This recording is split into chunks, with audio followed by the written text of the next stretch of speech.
Okay, today we're making Italian meringue buttercream. There's three kinds of buttercream: Italian, French, and Swiss. We're going to start with the Italian one today, but I'll talk about the others while this is mixing. So the first thing we want to do is we want to put our egg whites into the bowl and get it ready to go.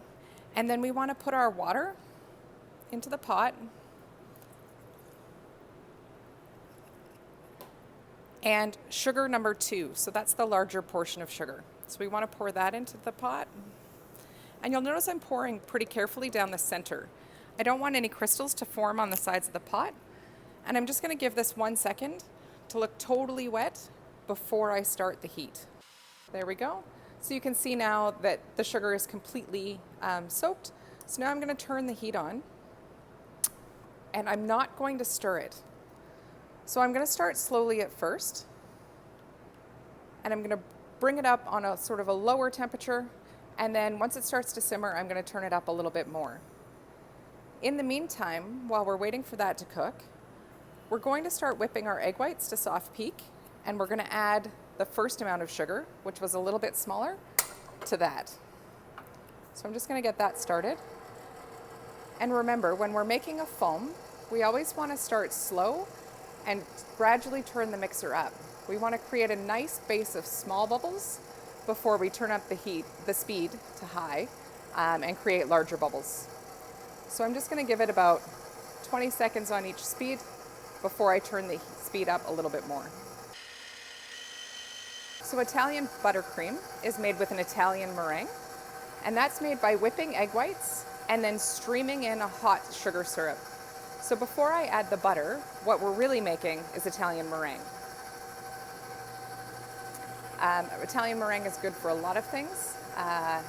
Because we're streaming in the hot sugar, that means we're heating the egg whites and technically pasteurizing them. So they would be safe for people to eat because we've added the heat with the sugar syrup. So now you can see I'm getting some bubbles to form around the outside of my meringue. And again, I'm only on about speed 4 or 5 at this point. I'm only about halfway up.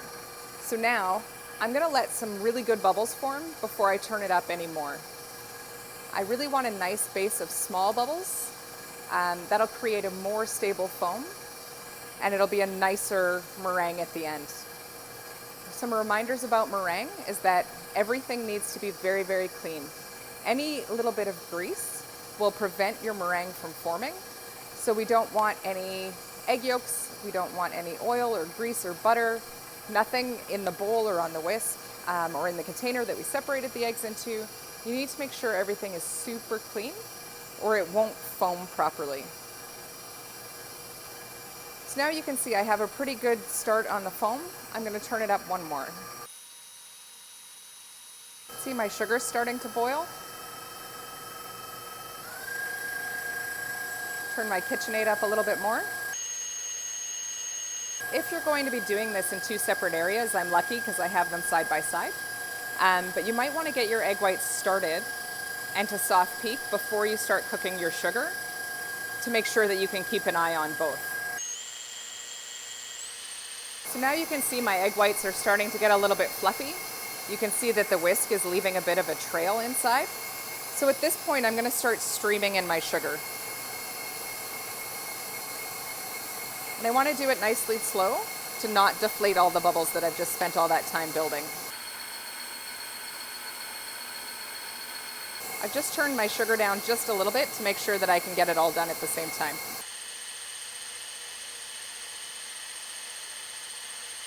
Okay, so I've got all the sugar in now.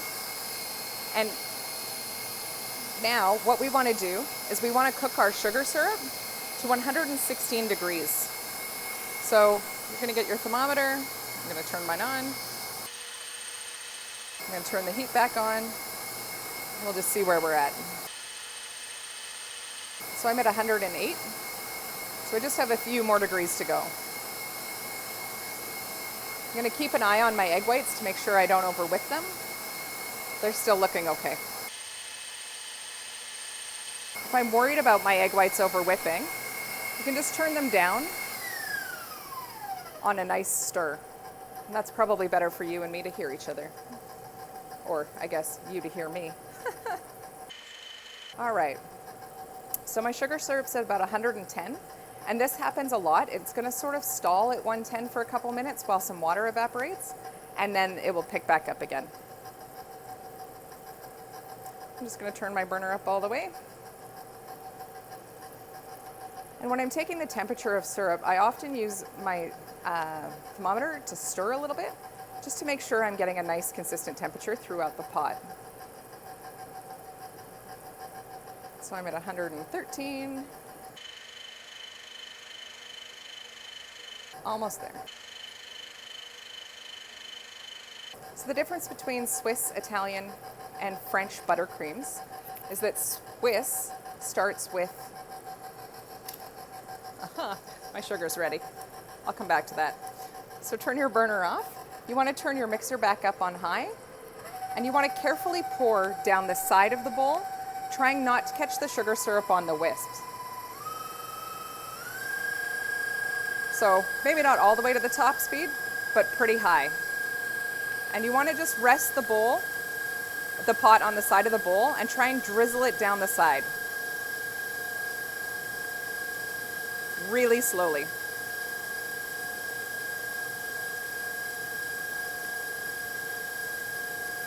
You want to go nice and slow so as to not cook the egg whites. So this is tempering in that hot syrup.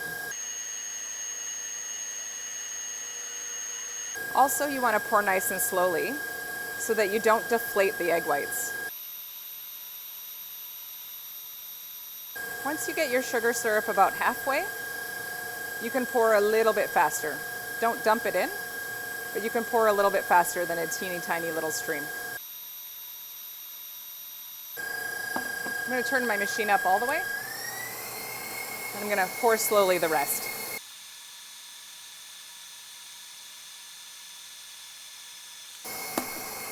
So you can see that took me a couple minutes to get all of the sugar inside. I'm going to whip this until it comes back to room temperature. Don't be tempted to grab the bowl and see what the temperature is. It's hot. You just put in really, really hot sugar syrup.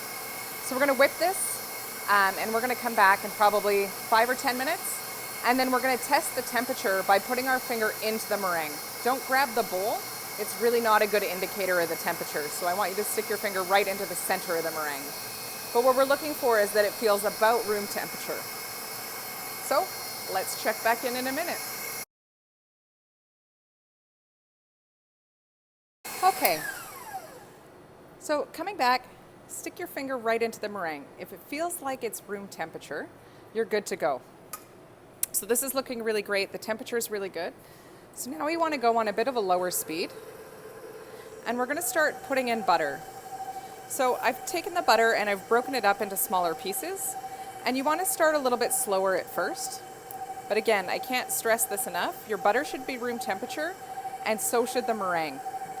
Don't try this if your meringue is too warm. Don't rush it. We're just going to start throwing in little bits of butter. You also want to have your chocolate melted and cooled back to room temperature. You don't want your chocolate to be too hot. So I've just done mine in the microwave, but if you had a larger amount, you would do it in a bain-marie. So we're just going to keep adding butter.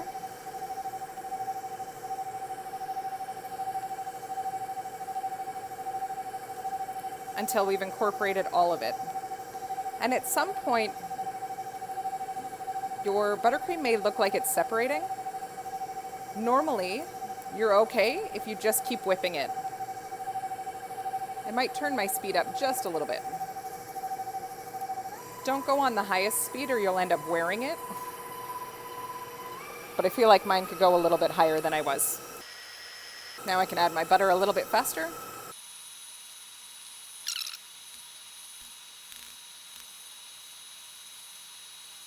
It doesn't look like my buttercream is going to do the thing where it looks like it's separating, but if yours does, just turn the speed up for a minute or two, and it should come back together. When in doubt with buttercream, whip it. So I want to make sure I get all the butter.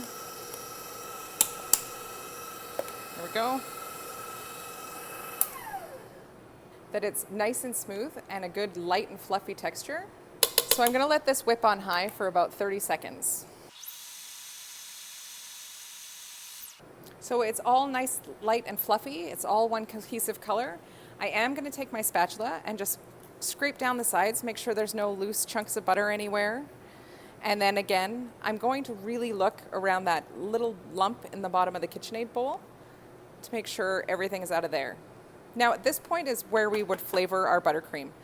So you could, in the future, make a huge batch of plain buttercream and then separate it into a bunch of different flavors.